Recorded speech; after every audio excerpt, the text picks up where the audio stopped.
மத்தேயு 6ஆம் அதிகாரம் 26ஆம் வசனத்தை நம்ம எடுத்துக்கொள்வோம்.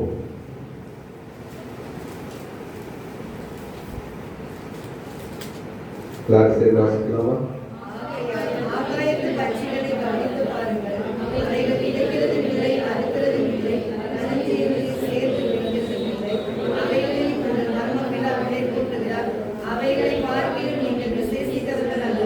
ஹல்லேலூயா, ஹல்லேலூயா. ஆகாயத்து பட்சிகளை கவனித்து பாருங்கள், அவைகள் விதைக்கிறதும் இல்லை, அறுக்கிறதும் இல்லை, களஞ்சியத்தில் சேர்க்கிறதும் இல்லை. அவைகளை பார்க்கிறோம், அவைகளை உங்கள் பரமபிதா பிழைப்பூட்டுகிறார். அவைகளை பார்க்கிறோம், நீங்கள் விசேஷித்தவர்கள் அல்லவா? ஹல்லேலூயா. தேவனுடைய சமூகத்தில் கூடி வந்திருக்கிற நீங்கள் எப்படிப்பட்டவர்களா இருக்கிறீங்க? விசேஷித்தவர்களா இருக்கிறீங்க. ஹல்லேலூயா, ஹல்லேலூயா, ஹல்லேலூயா.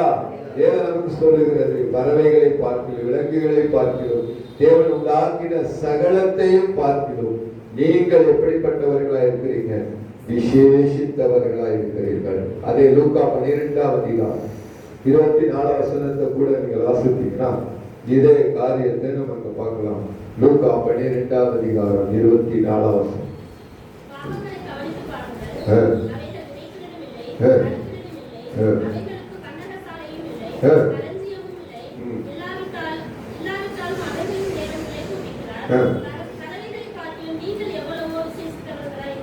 ஹல்லேலூயா. பறவைகளை பார்க்கிறோம், விலங்குகளை பார்க்கிறோம், தேவன் உண்டாக்கின எல்லாவற்றையும் பார்க்கிறோம். தேவனாய கர்த்தர் மனுஷனை எப்படி வைத்திருக்கிறாரா? விசேஷித்தவனாக வைத்திருக்கிறார். அதுவும் தேவனால் ரட்சிக்கப்பட்டவர்கள் தான் விசேஷித்தவர்களாக இருக்கிறார். ஹல்லேலூயா. தேவனுடைய வேதம் நமக்கு சொல்லுகிற ஏன் மனிதன் விசேஷித்த விதமா இருக்கிறான் சொன்னா, தேவனாய கர்த்தர் அவரை போல உண்டாக்கி ஜீவ சுவாசத்தை நமக்குள்ளே வைத்திருக்கிறதுனாலதான் நம்ம விசேஷித்தவர்களா இருக்கிறோம். ஹல்லேலூயா. தேவனுடைய ஜீவ சுவாச காற்று நமக்குள்ள என்ன இருக்கிறது? அது வீசிக்கொண்டே இருக்கிறதுனாலதான் நம்முடைய ஆத்துமா, நம்முடைய ஆவி, நம்முடைய சரீரம் எல்லாம் எப்படி இருக்குதா? விசேஷித்தவர்களா இருக்கு. ஹல்லேலூயா, ஹல்லேலூயா. தேவனுடைய வேதம் நமக்கு சொல்லுகிற தேவனுடைய சுவாசம், தேவனுடைய காற்று, ஜீவ சுவாசத்தை மனுஷனுடைய நாசியிலே கர்த்தர் ஊதினார். ஹல்லேலூயா. அதனாலதான் தேவன் உண்டாக்கின எல்லாவற்றையும் பார்க்கிலும் மனுஷர் விசேஷித்தமா இருக்கிறார். அது தேவனால் ரட்சிக்கப்பட்டவர்கள் விசேஷித்தவர்களா இருக்கிறார். ஹல்லேலூயா, ஹல்லேலூயா. ஒரு குடும்பத்துல தாவீதை தேவன் விசேஷித்தவராய் கண்டு தேவன் தம்முடைய ஆவியை அந்த தாவீது மேல் அந்த அபிஷேகத்தை ஊற்றின பிற்பாடு அவர் தாவீதை விசேஷித்த விதமாய் மாறினார். ஹல்லேலூயா. தேவனுடைய பிள்ளைகளாகிய நாம் தேவனுடைய பரிசுத்த ஆவியானவர் நமக்குள்ளே வாசம் பண்ணுகிறபடியினால் நம்ம விசேஷித்தவர்களாய் இருக்கிறோம். ஹல்லேலூயா. 12 பேர்லையும் யாக்கோபுடைய 12 பிள்ளைகளையும் யோசேப்பை தேவன் விசேஷித்தவராய் கண்டார். ஹல்லேலூயா. அவருக்குள்ள விசேஷித்த பரிசுத்த ஆவியானவர் இருந்தார். சொப்பனங்களுக்கு அர்த்தம் சொல்லுகிற யோசேப்பாய் கர்த்தர் வைத்திருந்தார். ஹல்லேலூயா. இஸ்ரவேல் ஜனங்களுக்குள்ள 40 லட்சத்துக்கு அதிகமாக இருந்த இஸ்ரவேல் ஜனங்களுக்குள்ள யோசுவாவை தேவன் விசேஷித்த விதமாய் தெரிந்து கொண்டார். காரணம் என்ன? அவருக்குள்ள விசேஷித்த பரிசுத்த ஆவியானவருடைய வல்லமை இருந்தது. மோசேக்குள்ள இருந்த அந்த அபிஷேகம் இந்த யோசுவாவுக்கு மேல ஊற்றப்பட்டதுனால அவர்கள் இஸ்ரவேல் ஜனங்கள் 12 கோத்திரங்கள் இருந்தாலும் எத்தனை லட்சம் இருந்தாலும் அவைகளுக்குள்ளே விசேஷித்தவனாய் தேர்ந்தெடுக்கப்பட்டவர் தான் யோசுவா. ஹல்லேலூயா, ஹல்லேலூயா. இஸ்ரவேல் தேசத்துல அநேக வாலிப ஸ்திரீகள் இருந்தார். ஆனால் அவர்களுக்குள்ளே தேவன் விசேஷித்த விதமாய் தெரிந்து கொண்டவர்கள் தான் மரியா. ஹல்லேலூயா, ஹல்லேலூயா. நீங்கள் ஒவ்வொரு காரியத்திலே விசேஷித்தவர்களாய் மாற வேண்டும். நாம் பரிசுத்த ஆவியானவருடைய ஆளுகைக்குள்ள, பரிசுத்த ஆவியானவருடைய அபிஷேகத்துக்குள்ள நம்ம நிரப்பப்பட்டால் நம்ம என்ன செய்ய முடியும்? விசேஷித்தவர்களாய் மாற முடியும். ஹல்லேலூயா. தேவனாய கர்த்தர் நம்ம எப்படி தெரிந்தெடுத்திருக்கிறாரா? எபேசியர் 1ஆம் அதிகாரம் 4ஆம் வசனத்தை கூட நீங்கள் வாசித்து பார்த்தீங்களா? எபேசியர் 1ஆம் அதிகாரம் 4ஆம் வசனம். எபேசியர் 1ஆம் அதிகாரம் 4ஆம் வசனம். எபேசியர் 1ஆம் அதிகாரம் 4ஆம் வசனம்.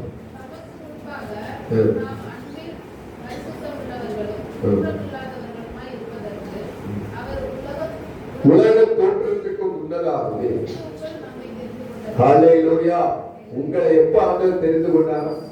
உலக தோற்றத்துக்கு முன்னே கிறிஸ்துவுக்குள் நம்மை தெரிந்து கொண்டார். நம்முடைய இந்திய தேசத்துல 145 கோடி ஜனங்கள் இருக்கிறாங்க. தமிழ்நாட்டில் 8 கோடி இருக்கிறாங்க. புதுக்கோட்டை மாவட்டத்துல 2 லட்சம் 20 லட்சம் பேர் இருக்கிறாங்க. தேவனாகிய கர்த்தர் இவர்களுக்குள்ள தேவன் உங்களை என்ன பண்ணி இருக்கிறாரா? உலக தோற்றத்துக்கு முன்னதாகவே உங்களை ஆண்டவர் தேர்ந்தெடுத்து இருக்கிறார். யோவான் 15:16 வாசித்தீங்கன்னா, யோவான் 15ஆம் அதிகாரம் 16ஆம் வசனத்தை வாசிச்சு பார்ப்போமா? யோவான் 15:16. நீங்கள் என்னை தெரிந்து கொள்ளவில்லை, நான் உங்களை தெரிந்து. ஹல்லேலூயா. வேதம் சொல்லுது, நீங்கள் யாரும் தெரிந்து கொள்ளலையா? கர்த்தரை தெரிந்து கொள்ளல, அவரே உங்களை என்ன பண்ணி வச்சிருக்கிறாரா? தெரிந்து கொண்டிருக்கிறார். ஹல்லேலூயா. நீங்கள் தேர்ந்தெடுக்கப்பட்ட அவருடைய ஜனங்களாய், அவருடைய பிள்ளைகளாய் மாறினதுனால தேவன் உங்களை தெரிந்தெடுத்து உங்களை அவருக்கு என்று தேசத்திலே உங்களை விசேஷித்தவர்களாய் கர்த்தர் மாற்றி வைத்திருக்கிறார். ஹல்லேலூயா. பக்கத்துல கைவிட்டு சொல்லி பார்க்கலாம், நீங்கள் விசேஷித்தவர். ஹல்லேலூயா. ஏன்னா உலக தோற்றத்துக்கு முன்னதாகவே உங்கள் ஆண்டவர் என்ன பண்ணிட்டாரு?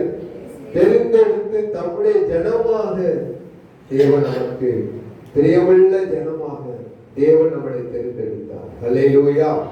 ஹல்லேலூயா. நீங்கள் என்னை தெரிந்து கொள்ளல, ஆண்டவரே உங்களை தெரிந்தெடுத்திருக்கிறார். ஹல்லேலூயா. ஹல்லேலூயா. ஹல்லேலூயா. கர்த்தருடைய வேதம் நமக்கு சொல்லுகிறது, தேவனாகிய கர்த்தர் இந்த தேசத்தில் இருக்கிற எல்லா மக்களை பார்த்து தேவனால் ரட்சிக்கப்பட்ட ஜனமே உனக்கு ஒப்பானவர் யார் என்று அந்த அளவுக்கு தேவன் நம்மளை நிறுத்திருக்கிறாரா? விசேஷித்தவர்களாக வைத்திருக்கிறார். ஹல்லேலூயா. 1 கொரிந்தியர் 3ஆம் அதிகாரம் 16ஆம் வசனத்தை கூட நம்ம வாசித்து பார்ப்போமே. ஆனால் 1 கொரிந்தியர் 3ஆம் அதிகாரம் 16, நீங்கள் தேவனுடைய ஆலயமாய் இருக்கிறீர்கள் என்றும்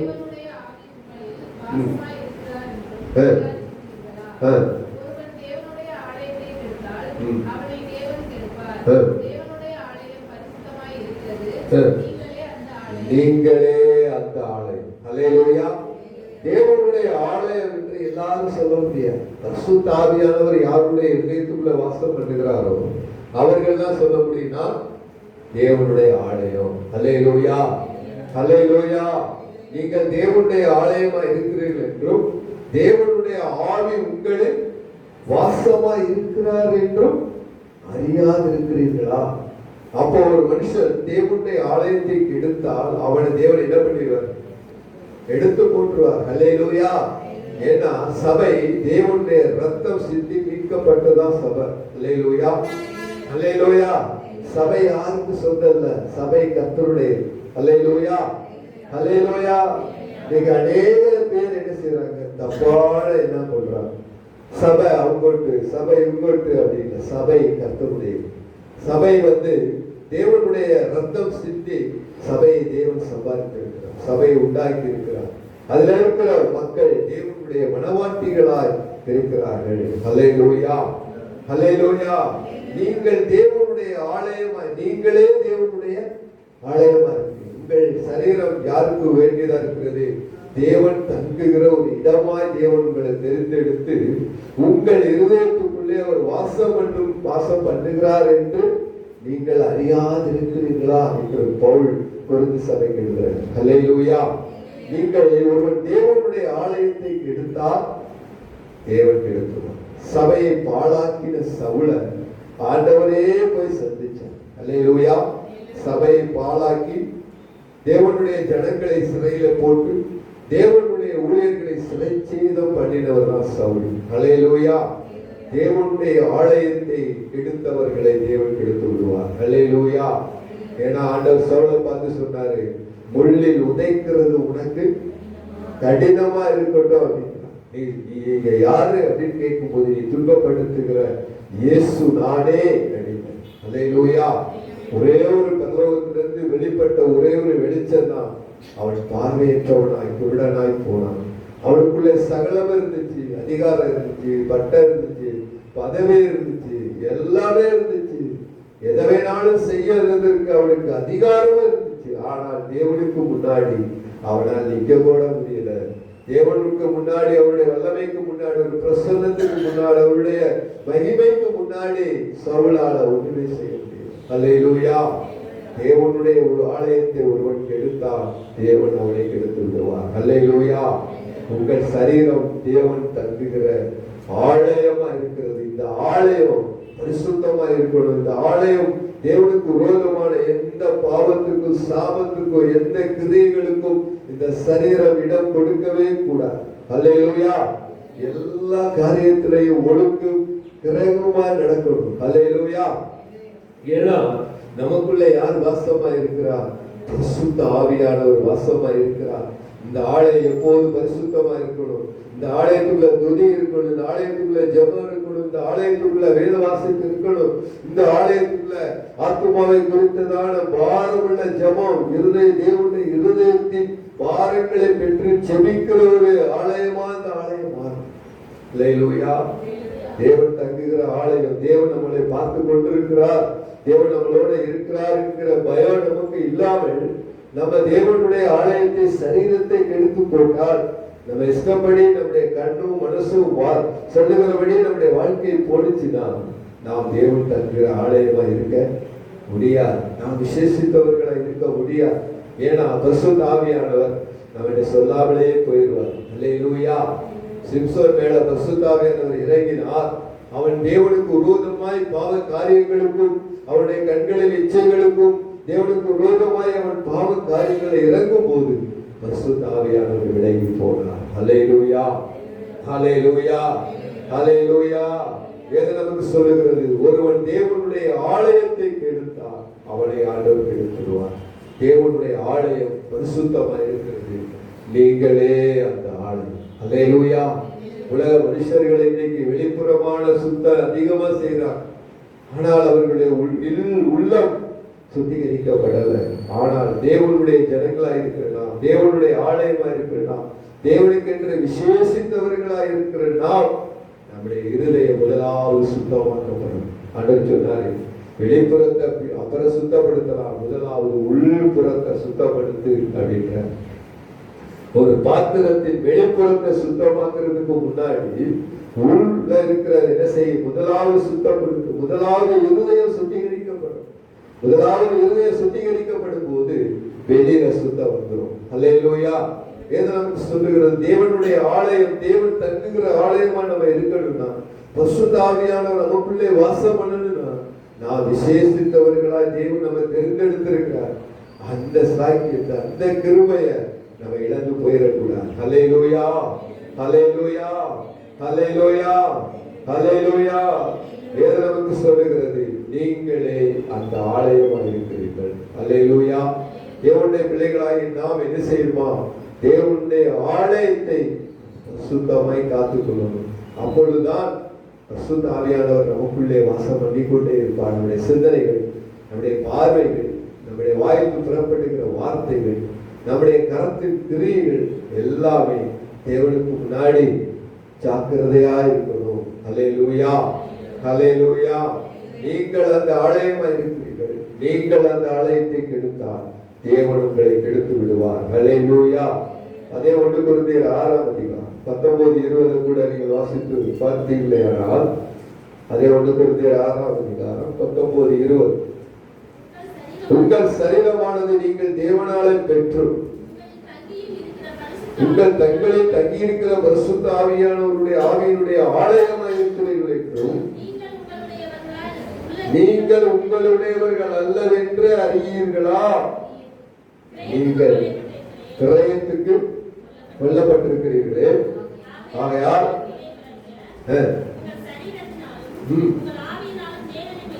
அல்லேலூயா. உங்கள் சரீரமானது நீங்கள் தேவனால் பெற்றும் உங்களில் தங்கி இருக்கிறதுமாகிய இந்த பரிசுத்த ஆவியானவருடைய ஆலயமாய் இருக்கிறீர்கள் என்றும் நீங்கள் உங்களுடையவர்கள் அல்ல என்றும் அறிகிறீர்களா, அறியாதிருக்கிறீர்களா என்று சொல்லுங்க. அல்லேலூயா. தேவன் நமக்குள்ளே வாசம் பண்ணி கொண்டிருக்கிறார். தேவன் நம்மை பார்க்கிறார் என்கிற அந்த பயம் நமக்குள்ளே இருந்துச்சுன்னா நம்ம எல்லா காரியத்திலையுமே ஜாக்கிரதையா இருப்போம். அல்லேலூயா. நீங்கள் உங்களுடையவர்கள் அல்ல என்று அறியீர்களா. நாம் யாருடையவர்கள் அல்ல, நாம் நம்முடையவர்களே அல்ல. நம்ம இஷ்டப்படி எல்லாவற்றை செய்வதற்கு நாம் நம்ம மாம்சம் விரும்புகிறதையும் மாம்சத்துல வருகிற சிந்தனைகளையும் காரியங்களை செய்கிறதற்கு நாம் மாம்சத்துக்கு கடனாளிகள் அல்ல என்றுதான் என்ன சொல்லுது. அல்லேலூயா. மாம்சத்தின்படி நடக்கிறவர்கள் தேவனுக்கு எப்படி இருக்கிறார்களா, பயங்கர்களாய் இருக்கிறார்கள். அல்லேலூயா. அல்லேலூயா. மாம்சம் இந்த உலகத்துக்கு வேண்டியதெல்லாம் அதை செய், இதை செய், அதை செய், இதை செய், அதெல்லாம் பாவம் இல்லை, இது பாவம் இல்லை அப்படின்னு மாம்சம் அடிக்கடி எல்லாம் சொல்லிட்டே இருக்கும். ஆனால் அவைகளெல்லாம் நீங்கள் ஜெயிக்கும்படிக்கு தான் பரிசுத்த ஆவியானவர் ஆண்டவர்கள் கொடுத்திருக்கிறார். அல்லேலூயா. நீங்கள் கிரயத்துக் கொள்ளப்பட்டிருக்கிறீர்களே, ஆகையினாலே தேவனுக்கு உடையவர்களாகிய உங்கள் சரீரத்தினாலும் உங்கள் ஆவியினாலும் தேவனை மகிமைப்படுத்தும். உங்கள் ஆவியினால, ஆத்துமாவினால, சரீரத்தினால தேவனை நீங்க மகிமைப்படுத்துறவா அடிப்பார். வேதம் சொல்லுகிறது, நாமத்தை பிரஸ்தாபப்படுத்துகிற எந்த ஸ்தானத்திலே வந்து நான் என்ன செய்யறேன், ஆசீர்வதிக்கிறேன். நம்ம நம்முடைய ஆலயமாகி இந்த இருதயத்துக்குள்ள எப்போது துதி இருந்துகிட்டே இருக்கும். எப்போது தேவனை நோக்கி ஆத்தும பாரத்தோடு விண்ணப்பத்தை ஏறெடுத்துக் கொண்டே இருக்கும். தேவனுடைய வேத வசனங்கள் இருதயத்துக்குள்ள போயிட்டே இருக்கணும். அல்லேலூயா. அப்பொழுதுதான் தேவன் நம்மளோட கூட இருந்து நம்ம ஜெபம் பண்ணுவதற்கு வேண்டிய அவருடைய ஆத்தும பாரத்தை நமக்கு சொல்லிக்கொண்டே இருப்பார். அல்லேலூயா. அல்லேலூயா. தேவனுடைய பிள்ளைகளாய் நாம் விசேஷித்தவர்களாய் இருக்கிறோம். நாம் விசேஷித்தவர்களாய் இருப்பதற்கு பரிசுத்த ஆவியானவர் நமக்குள்ளே வாசம் பண்ணினா தான் நம்ம விசேஷித்தவர்கள். இந்த பூமியில நாம் உலகம் முழுவதும் 800 கோடிக்கு மேல ஜனங்கள் இருக்கிறார். அவைகளுக்குள்ளே தேவனாகிய கர்த்தர் உங்களை விசேஷித்தவர்களாய் இருந்திருக்கிறார். அல்லேலூயா. உங்கள் குடும்பத்துல நீங்க ஒருவராக ரட்சிக்கப்பட்டிருக்கலாம், அல்லது உங்கள் கிராமத்துல நீங்க ஒருவராக ரட்சிக்கப்பட்டிருக்கலாம். அந்த பட்டணத்துல, அந்த கிராமத்துல, அந்த குடும்பத்துலதான் தேவன் உங்களை எப்படி எடுத்திருக்கிறாரா, விசேஷித்தவர்களா இருக்கிறார், எடுத்திருக்கிறார். அல்லேலூயா.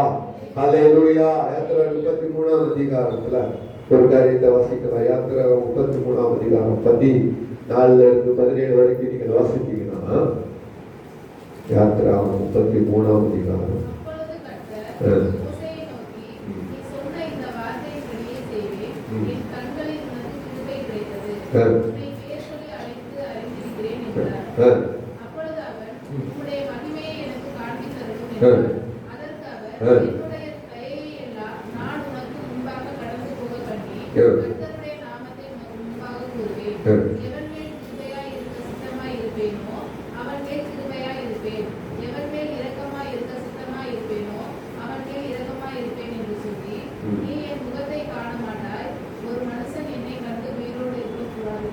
அல்லேலூயா.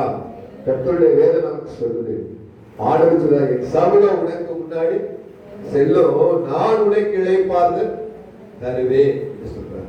அப்பொழுது அவர் என்ன சொல்றார், ஆண்டவர் எனக்கு உங்களுடைய சமூகம் எங்களோடு கூட செல்லாமல் போனால் எங்களை இவ்விடத்திலிருந்து எடுத்துக்கொள்ளும், இவ்விடத்திலிருந்து கொண்டு போகாதிரும். எனக்கும் போது ஜனங்களுக்கும் உங்களுடைய கண்களில் கிருபை கிடைத்தது என்பது எதனாலே நாங்கள் அறியப்படுகிறோம், நீர் எங்களோடு கூட வருகிறதுனால் அல்லவா. எப்படியே பூமியில் உள்ள ஜனங்கள் எல்லாரிலும் நானும் உங்களுடைய ஜனங்களும் விசேஷித்தவர்கள் என்று விளங்கும் என்றார். அப்பொழுது கர்த்தர் மோசேயை நோக்கி, நீ சொன்ன அந்த வார்த்தையின்படியே நான் செய்வேன் என்று சொன்னார். அல்லேலூயா. இஸ்ரவேல் ஜனங்கள் எல்லா ஜனங்கள் மத்தியிலையும் அவர்களை எப்படி கண்டார் ஆண்டவரே, விசேஷித்தவர்களாய் கண்டார். அதனாலதான் இஸ்ரவேல் ஜனங்கள் வருவதற்கு முன்னதாகவே மற்ற தேசங்கள்ல இருக்கிற நாடுகள் எல்லாம் பயந்தான். அல்லேலூயா. ஏன்னா கர்த்தர் அவர்களுக்கு முன்னாடி என்ன பண்ணிட்டு இருக்கிறாரு, கடந்து வந்து கொண்டே இருக்கிறார், அவர்களோடு கூட இருக்கிறார். அவர்கள் போகிற இடங்களில் எல்லாம் ஜெயம் கிடைக்கிறது. தேசத்தை அவர்கள் என்ன பண்ணி கொண்டு வந்தார்களா, சுதந்திரித்து கொண்டே வந்தார். அல்லேலூயா. 12 கோத்திரங்களுக்கும் தேவன் வாக்குத்தத்தம் பண்ணின கானான் தேசத்தை கொடுப்பதற்கு தேவன் ஜனங்களோட கூட இருந்தார். அல்லேலூயா. அவர் கர்த்தருடைய கண்கள் அவர்களுக்கு கிருபை கிடைத்தது. அவர்களை தேவன் என்ன செய்தாரா? விசேஷித்தவர்களாய் மாற்றி. அதனாலதான் பிலேயாம் என்ன பண்ணாரு? அவர்களை தவிக்கும்படி பாலாக்கு அழைக்கிறார். ஏன்னா இஸ்ரவேல் ஜனங்களை பார்த்து ராஜாக்களுக்கு பயம் உண்டார், ஜனங்களுக்கு பயம் உண்டார். அல்லேலூயா. ஏன்னா கர்த்தருடைய ஆவியானவர், கர்த்தர் அவர்களோட கூடவே போகும்.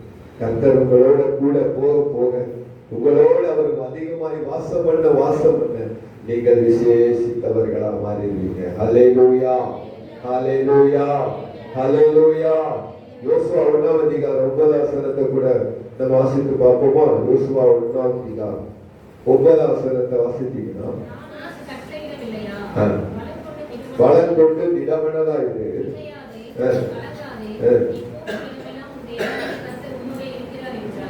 ஹல்லேலூயா.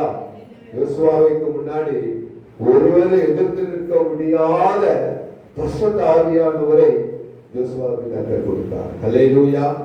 பரிசுத்த ஆவியானவர் அவரை நிரப்பினதுனால அவரை தேவனாய கர்த்தர் யுத்த வீரனாய் பயன்படுத்தினார். ஹல்லேலூயா.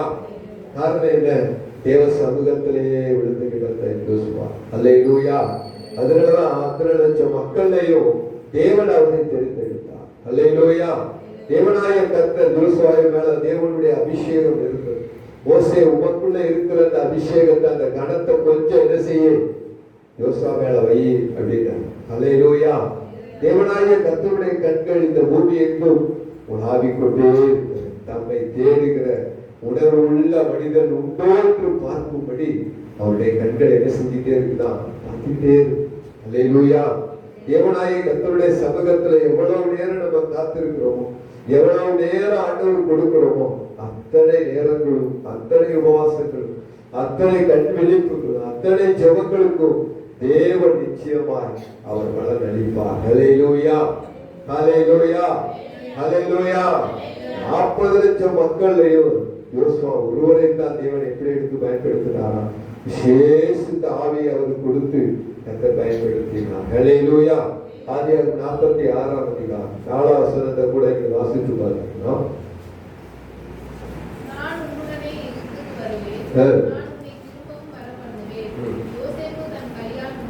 வேதம் நமக்கு சொல்லுகிறது, யாக்கோபை பார்த்து ஆண்டவர் என்ன சொல்றாரு?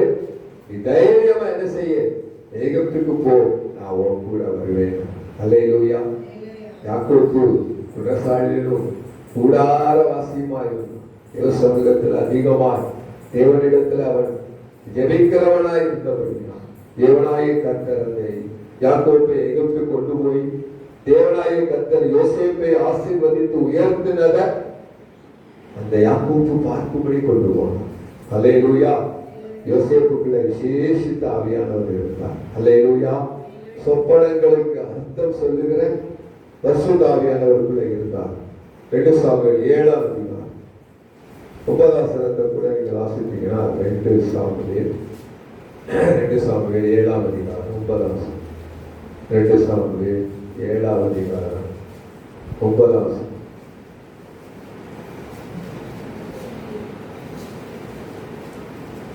2 சாமுவேல் 7ஆம் அதிகாரம் 9.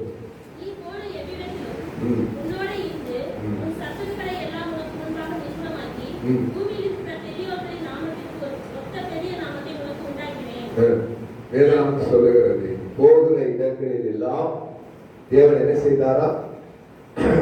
உன் சத்துருக்கள் எல்லாம் உனக்கு முன்ன நிர்மூலமாக்கி பூமியில் இருக்கிற பெரியோர்களின் நாமத்துக்கு ஒத்த நாமத்தை நான் உனக்கு தருகிறேன். அல்லேலூயா. வேதம் நமக்கு சொல்லுகிறது, தேவனாய கர்த்தர் தாவீதை தேவன் உயர்த்தி நீ தாசனாகிய தாவீதை நோக்கி சேனைகளின் கர்த்தர் சொல்லுகிறது என்னவென்றால், இஸ்ரவேலின் ஜனத்துக்கு அதிபதியாக இருக்கும்படி ஆடுகளின் பின்னாடி நடந்த உன்னை நான் ஆட்டு மந்தையில விட்டு எடுத்து நீ போன எவ்விடத்துல உன்னையோடு இருந்து சத்துருக்கள் எல்லாம் உனக்கு முன்பதாக நிர்மூலமாக்கி பூமியில் இருக்கிற பெரியோர்களுடைய நாமத்துக்கு ஒத்த பெரிய நாமத்தை நான் உனக்கு உண்டாக்குவேன் என்று சொன்னார். அல்லேலூயா. கரவலாடுகளுக்கு பின்னாடி, ஆட்டு மந்தைக்கு பின்னாடி தெரிந்த தாவீது தேவன் தெரிந்தெடுத்ததுக்கு ஒரே ஒரு காரணம் என்ன? தேவனை அவரை உயர்த்தினார், அவரை சோதரித்துக் கொண்டே இருந்தார். கிண்ணறங்களை வச்சு கர்த்தருடைய நாமத்தை அவர் உயர்த்த இந்த தாவீதுடைய வாழ்க்கையை உயர்த்தினார். அவரே எதிர்பார்த்திருக்க மாட்டார், அவர் குடும்பம் எதிர்பார்த்திருக்க மாட்டார். ஆனாலும் தேவனாகிய கர்த்தருடைய கண்கள்ல அவருக்கு கிருபை கிடைத்தது. விசேஷித்தவராய் கர்த்தர் தாவீதை உயர்த்தினதை நம்ம பார்க்கிறோம். அல்லேலூயா. தேவனாகிய கர்த்தர் நிச்சயமாய் நம்மை ஆசீர்வதித்து நம்ம விசேஷித்தவர்களாய் கர்த்தர் மாற்றுவதற்கு இந்த பரிசுத்த ஆவியானவருடைய அபிஷேகம் நமக்குள்ளே இருந்தால், ஆவியானவர் நமக்குள்ளே இருந்தால் நம்ம விசேஷித்தவர்களா மாறிடும். ஒரு காரியத்தை வாசித்து ஜெபிக்கலாம். தானியேல் 5ஆம் அதிகாரம் 12ஆம் வசனத்தை வாசிப்போமா? தானியேல் 5ஆம் அதிகாரம் 12ஆம் வசனம். தானியேல் புஸ்தகம் 5ஆம் அதிகாரம். தானியேல் 5ஆம் அதிகாரம் 12.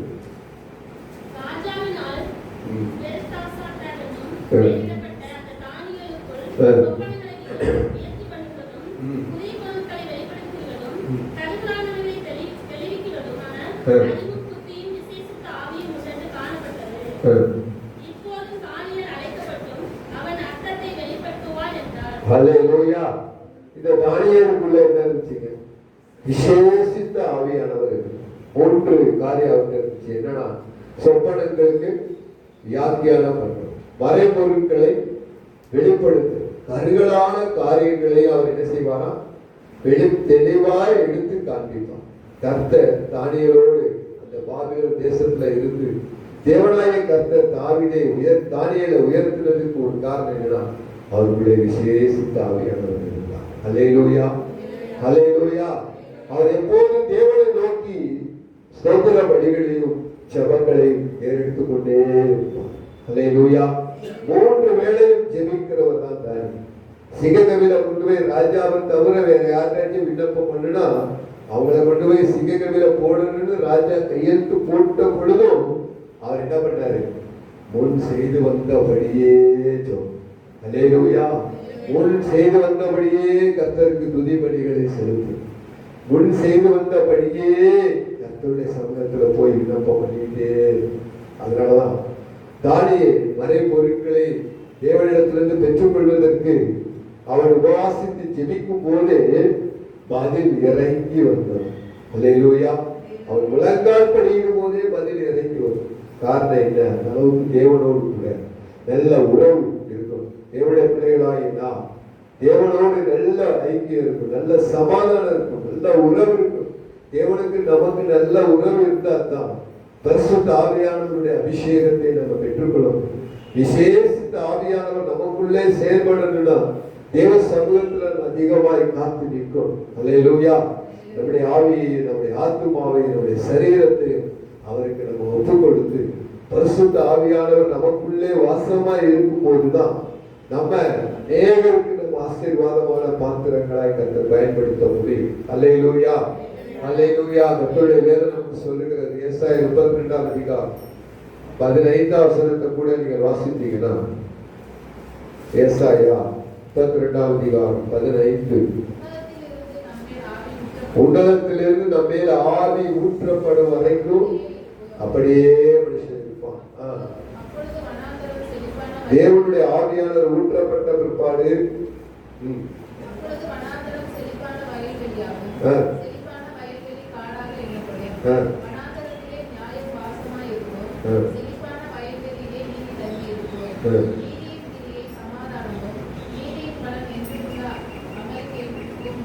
வேதம் சொல்லுது, உன்னதத்திலிருந்து பரிசுத்த ஆவியானவர் ஊற்றப்படும் வரைக்கும் எப்படி இருப்பான் மனுஷன்? அப்படியே தான். தாவீது பரிசுத்த ஆவியானவர் ஊற்றப்படுற வரைக்கும் எப்படி இருந்தாரு? அவர் தேவனை ஆராதிச்சு வேலை செஞ்சுட்டே இருந்தார். ஆனால் இந்த பரிசுத்த ஆவியானவருடைய அபிஷேகம் ஒரு வேலை இறங்கின பிற்பாடு சகோதரர் நடுவில் அவர் அபிஷேகம் பண்ணி அவர் என்ன செய்தாரா? யுத்த களத்துல போய் வேடிக்கை பார்க்க போனார், சகோதரர்களுக்கு விசாரிக்க போனார், அவர்களுக்கு சாப்பாடு தின்பண்டங்களை கொடுக்க போன இடத்துல இந்த பரிசுத்த ஆவியானவருடைய அபிஷேகம் அவர் மேல இருந்ததுனாலதான் இஸ்ரவேலரின் தேவனாகிய கர்த்தருடைய நாமத்தை நிந்திக்கிறதுக்கு இந்த கோலியாத் யாரு அப்படிங்கிற கேள்வி அவருக்குள்ளே இறங்கினார். அல்லேலூயா. பரிசுத்த ஆவியானவரோட கூட இருந்து யுத்தங்களை ஜெயமாய் மாற்றினார். ஒரே மனுஷன் தாவீதை கொண்டு, சிறிய தாவீதை கொண்டு கர்த்தர் பெரிய காரியங்களை செய்ததற்கு காரணம் என்ன? பரிசுத்த ஆவியானவருடைய அபிஷேகம் தான் பெரிய காரியங்களை செய்தது. யோவான் 7ஆம் அதிகாரம் 38-39 நீங்க வாசித்து பார்த்தீங்கன்னா, யோவான் 7ஆம் அதிகாரம் 38-39 வாசிப்போமா?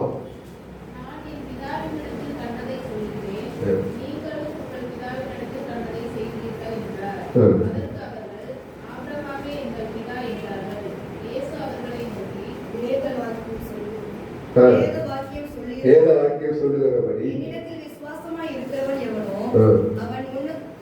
உள்ளத்திலிருந்து ஜீவன் தண்ணீர் உள்ள நதிகள் ஓடும். யோவான் 7ஆம் அதிகாரம் 38-39 என்ன சொல்லுது? அவரிடத்துல என்னவா இருக்கணுமா? சுவாசமா இருக்கிறவர்களுக்கு ஜீவன் தண்ணீர் அவர்கள் இருதயத்திலிருந்து புறப்படும். அல்லேலூயா, அல்லேலூயா. உங்களுக்குள்ள இருந்து என்ன புறப்படணுமா? ஜீவன் தண்ணீராகிய பரிசுத்த ஆவியானவர் உங்களுக்குள்ளே இறங்க வேண்டும். அல்லேலூயா. அப்படி உங்களுக்குள்ள இந்த பரிசுத்த ஆவியானவர் வெளிப்படும் போது என்ன பண்ணுமா? உங்கள் குடும்பங்கள் ஆசீர்வதிக்கப்படும். அல்லேலூயா. வேதவாக்கியம் சொல்லுகிறபடி என்னிடத்தில் விசுவாசமா இருக்கிறவன் எவனோ அவன் உள்ளத்திலிருந்து ஜீவன் தண்ணீர் உள்ள நதிகள் ஓடும். தம்மை விசுவாசிக்கிறவர்கள் அடைய போகிற பரிசுத்த ஆவியை குறித்து எப்படி சொன்னார்? தேவனாகிய கர்த்தருடைய பரிசுத்த ஆவியானவர் நமக்குள்ள என்ன செய்யப்படுகிறார்? ஊற்றப்படுகிறார். ஒரு பட்டணத்துல பாருங்க, ஒரு நதி புறப்பட்டு வறுமையானால் அந்த பட்டணம் என்ன ஆயிடும்? நல்ல செழிப்பா மாறிடும். அல்லேலூயா. இந்த பட்டணத்துல இருக்கிற வறுமைகள் மாறிடும். இந்த குடும்பம், அந்த பட்டணத்துல இருக்கிற சாபங்கள், வியாதிகள், பலவீனங்கள் எல்லாம் மாறி போகும். அது மாதிரி ஒரு சரீரத்துக்குள்ள இந்த பரிசுத்த ஆவியானவருடைய அபிஷேகம் இறங்கி வரும்போது அந்த சரீரத்துல இருக்கிற வறட்சி, இந்த சரீரத்துல இருக்கிற வியாதிகள், அந்த குடும்பத்துல இருக்கிற வியாதி, அந்த குடும்பத்துல இருக்கிற குறைவுகளை எல்லாமே என்ன செஞ்சிருமா? மாறி போயிடும். நீங்கள் விசேஷித்தவர்களா மாறிடுவீங்க. அல்லேலூயா. இந்த பரிசுத்த ஆவியானவர் உங்களுக்குள்ளே வாசம் பண்ண ஆரம்பிக்கும் போது உங்கள் ஜெப வாழ்க்கையே மாறிடும். 5 நிமிஷம் கூட ஜெபிக்காதவங்களாம் 3 மணி நேரம் ஜெபிப்பான். காரணம் என்ன? பரிசுத்த ஆவியானவருடைய அபிஷேகம் அவர்களுக்குள்ளே ஊற்றப்படும். உங்கள் பொருளாதாரங்கள் ஆசீர்வதிக்கும். அனுதினமும் ஆவியானவருடைய அபிஷேகத்துல நீங்கள் நிரப்பும் போது உங்களுக்கு விரோதமாய் இருக்கிற பொருளாதார சூழ்நிலைகளை ஆண்டவர் மாற்றி, உங்களுக்கு விரோதமாய் இருக்கிற சத்துருக்களை தேவன் துரத்தி, உங்களுடைய வாழ்க்கையில 30, 60, 100 பொருளாதாரத்தை தேவன் ஆசீர்வதிப்பார். சரீரத்துல என்ன கொடுப்பாரா? ஆசீர்வாதத்தை கொடுப்பார். அல்லேலூயா. சுகத்தை, ஆரோக்கியத்தை கொடுப்பார். எசேக்கியேல் 47ஆம் அதிகாரம் 9ஆம் வசனத்தை கூட நீங்க வாசிப்போமா? எசேக்கியேல் தீர்க்கதரிசன புத்தகம் 47ஆம் அதிகாரம் 9ஆம் வசனத்தை வாசிப்போமா?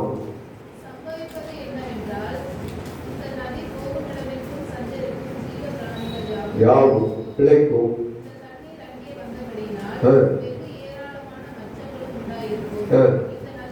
இந்த நதி போகும் இடமெங்கும் ஆரோக்கியப்பட்டு பிழைக்குமா? அல்லேலூயா.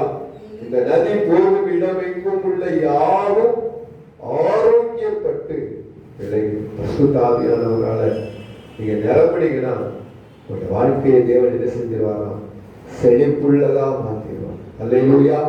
வேதம் நமக்கு சொல்லுது 1 Corinthians 13ஆம் அதிகாரம் 10ஆம் வசனத்துல, நிறைவானவர் வரும்போது எல்லா குறைவுகளை மாற்றி ஆசீர்வதிப்பார். சரீரத்துல சுகம், பொருளாதாரத்துல செழிப்பு, ஜெப வாழ்க்கையில செழிப்பு, நம்முடைய வாழ்க்கையில் இருக்கிற எல்லாவற்றிலேயும் செழிப்பை தேவன் கொடுத்து நம்மளை விசேஷித்தவர்களாய் கர்த்தர் மாற்றுபடிக்கு ஒரு நிமிஷம் எழுந்து நின்று தேவ சமூகத்திலே நம்ம ஜெபம் பண்ணுவோமா? எல்லாரும் ஒரு விஷயம் எழுந்து நின்று தேவன் நம்மளை விசேஷித்தவர்களாய் மாற்றுவதற்கு பரிசுத்த ஆவியானவர் எப்போது நமக்குள்ளே வாசம் பண்ணும்படியா, பரிசுத்த ஆவியானவருடைய அபிஷேகத்தினால நிரப்பப்பட்டு நாம் செழிப்பை, ஆசீர்வாதத்தை விசேஷித்தவர்களாய் நாம் கூட இருப்பது, நாமோடு கூட அவர் எப்போதும் தங்கி இருப்பதற்கு தேவ சமூகத்துல நம்ம ஒரு சிறப்பு கொடுப்போம். ஹல்லேலூயா, ஹல்லேலூயா. நன்றி ஆண்டவரே.